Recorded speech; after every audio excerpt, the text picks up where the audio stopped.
Norway is often imagined through a few striking images: deep blue fjords, snowy mountains, northern lights, fishing villages, and one of the highest standards of living on Earth. But behind those images is a country with a surprisingly complex story. Officially called the Kingdom of Norway, it is a Nordic state in northern Europe, spread across the western and northernmost parts of the Scandinavian peninsula. It has only about 5.6 million people, yet it controls a large territory, an enormous coastline, Arctic islands, major energy resources, and one of the most influential public investment funds in the world. Norway's modern identity comes from a combination of geography, history, monarchy, social democracy, natural wealth, and careful state management. Geographically, Norway is defined by length, coast, and extremes. The country stretches north to south along the edge of Scandinavia, with Sweden along its long eastern border and Finland and Russia touching it in the northeast. To the west and north, Norway faces the Skagerrak Strait, the North Sea, the Norwegian Sea, and the Barents Sea. This coastline is not a simple line on a map. It is carved into fjords, islands, peninsulas, and sheltered waterways, making the sea central to Norwegian life. Fishing, shipping, offshore energy, and coastal settlement patterns have all been shaped by this rugged maritime environment. Norway's area is about 385,207 square kilometers, but its livable spaces are often concentrated in valleys, coastal regions, and urban centers rather than evenly spread across the land. Norway is not limited to the mainland. It also includes Jan Mayen, a remote Arctic island, and Svalbard, an Arctic archipelago far north of mainland Europe. These territories matter because they expand Norway's presence into the polar region, giving it strategic, scientific, environmental, and geopolitical importance in the Arctic. Svalbard in particular is known for its dramatic polar landscapes, research stations, coal history, and unusual international arrangements. Norway also has dependencies and claims outside the kingdom itself. Bouvet Island in the sub-Antarctic is a dependency, while Norway claims Peter I Island and Queen Maud Land in Antarctica. These distant possessions reflect Norway's long relationship with polar exploration and international treaties, even though they are not part of daily life for most Norwegians. Norway's political story reaches deep into the medieval period. The unified kingdom is traditionally dated to 872, when smaller petty kingdoms were merged into a larger Norwegian realm. This gives Norway one of Europe's longest continuous royal traditions, even though the country's independence was interrupted for centuries. From 1537 to 1814, Norway was part of Denmark-Norway, a union dominated from Copenhagen. Then, after the Napoleonic Wars, Norway entered a personal union with Sweden from 1814 to 1905. The year 1814 was especially important because Norway adopted a constitution that still shapes the country's political system today. In 1905, Norway peacefully dissolved its union with Sweden and became fully independent, preserving monarchy but developing a modern parliamentary democracy. The 20th century tested Norway's position in Europe. During the First World War, Norway remained neutral, trying to protect its sovereignty while dealing with the pressures of a continent at war. It also declared neutrality during the Second World War, but that neutrality ended in April 1940 when Nazi Germany invaded. Norway was occupied until the end of the war, and the experience left a lasting mark on national memory.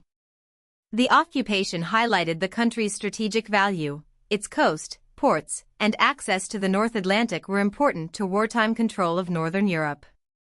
After 1945, Norway's approach to security changed. Rather than relying only on neutrality, it became a founding member of NATO, tying its defense more closely to the United States and other Western allies. Today, Norway is a constitutional monarchy. King Harald V, from the House of Glucksburg, is the current monarch, while political power is exercised through democratic institutions. Jonas Gahr Støre has served as Prime Minister since 2021. Norway is a unitary state, meaning the central state is sovereign, but power is divided between Parliament, the Cabinet, and the judiciary under the Constitution. The monarchy plays a symbolic and constitutional role rather than governing day to day. This arrangement gives Norway continuity through royal tradition while keeping real political authority in elected institutions. The system is often associated with stability, high public trust, coalition politics, and a political culture that places strong emphasis on consensus and institutional legitimacy. Norway is divided into counties and municipalities, which handle administration and local governance. This matters because much of Norwegian public life depends on services being delivered across difficult terrain and sparsely populated regions. Roads, schools, hospitals, ferries, local planning, and welfare services must function not only in Oslo and other cities, but also in remote northern communities and coastal settlements.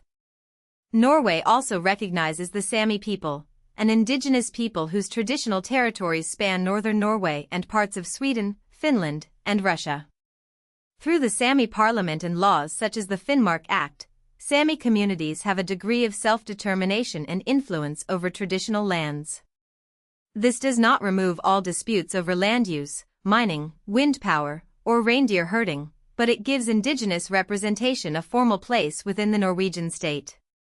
Norway's capital and largest city is Oslo, a political, economic, and cultural hub located in the country's southeast. Oslo represents the modern, urban side of Norway, government ministries, universities, finance, technology, museums, and international connections. But Norway is not a one-city country. Bergen, Trondheim, Stavanger, Tromsø, and many smaller towns each reflect different parts of national life. Stavanger is strongly linked to the petroleum industry. Bergen is tied to maritime history and the west coast. Tromsø is a gateway to the Arctic. Across the country, settlement patterns reveal a balance between urban modernization and strong regional identity. This balance helps explain why Norway can be both highly globalized and deeply attached to local landscapes, dialects, and community traditions. Norway is often grouped with Denmark and Sweden, and language helps explain why. Norwegian dialects form a continuum of mutual intelligibility with Danish and Swedish dialects. In practical terms, speakers of these languages can often understand one another to varying degrees, especially in writing or with exposure. This linguistic closeness reflects centuries of shared history, trade, migration, and political union.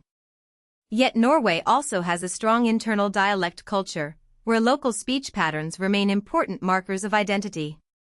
Unlike countries that push aggressively toward one spoken standard, Norway is known for accepting dialect variation in public life.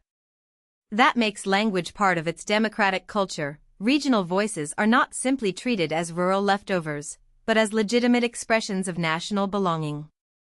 Economically, Norway is famous for combining capitalism with a large welfare state. It follows what is often called the Nordic model: universal health care, broad social security, high labor participation, strong public institutions, and values rooted in egalitarian ideals. The goal is not to eliminate markets, but to make prosperity widely shared and reduce insecurity across society. Education, health services, parental support, pensions, and unemployment protections are seen as part of a social contract. Taxes are relatively high compared with many countries, but citizens receive extensive public services in return. The model depends on trust that the state will manage resources responsibly, that citizens will contribute, and that public systems are worth maintaining because they benefit society as a whole. Norway's wealth is not only the product of policy, it is also tied to natural resources. The country has major reserves of petroleum and natural gas, along with minerals, lumber, seafood, and fresh water. Oil and gas transformed the economy after major offshore discoveries in the North Sea. Today, the petroleum industry accounts for around a quarter of Norway's gross domestic product, and on a per-person basis, Norway is one of the world's largest oil and natural gas producers outside the Middle East. But the key difference is how Norway handled this wealth. Rather than allowing energy money to disappear into short-term spending alone, the state kept large ownership positions in key sectors and built institutions to manage resource income over generations. The clearest example is Norway's sovereign wealth fund, the largest in the world, valued at around $2.1 trillion. The fund invests oil and gas revenues globally, turning a finite natural resource into long-term financial assets. Its purpose is to protect the economy from overheating, support future public spending, and ensure that today's resource wealth also benefits future generations. This is one reason Norway ranks near the top globally in per capita GDP adjusted for purchasing power. But the fund is more than a bank account. It represents a national philosophy. Natural resources belong not just to private companies or current voters, but to the public across time. That long-term thinking is central to Norway's global reputation for responsible wealth management. Internationally, Norway is closely connected even though it is not a member of the European Union. It maintains close ties with the EU through the European Economic Area, which gives it access to much of the European single market while keeping it formally outside the Union. Norway is also part of the Schengen area, making travel easier across much of Europe.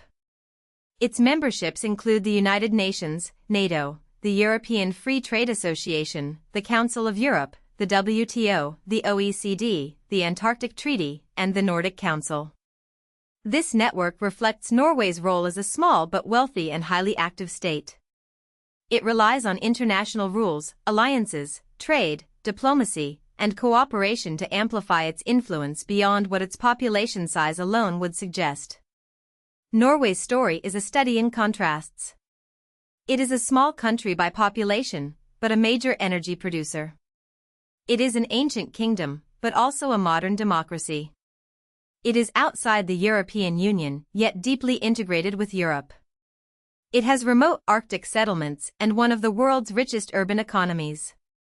Its prosperity comes from oil and gas, but its political identity rests heavily on equality, welfare, and public trust.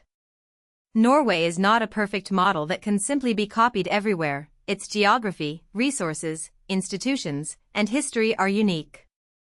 But it shows how a country can turn difficult landscapes, natural wealth, and long political traditions into a stable, high-income society with global influence far beyond its size.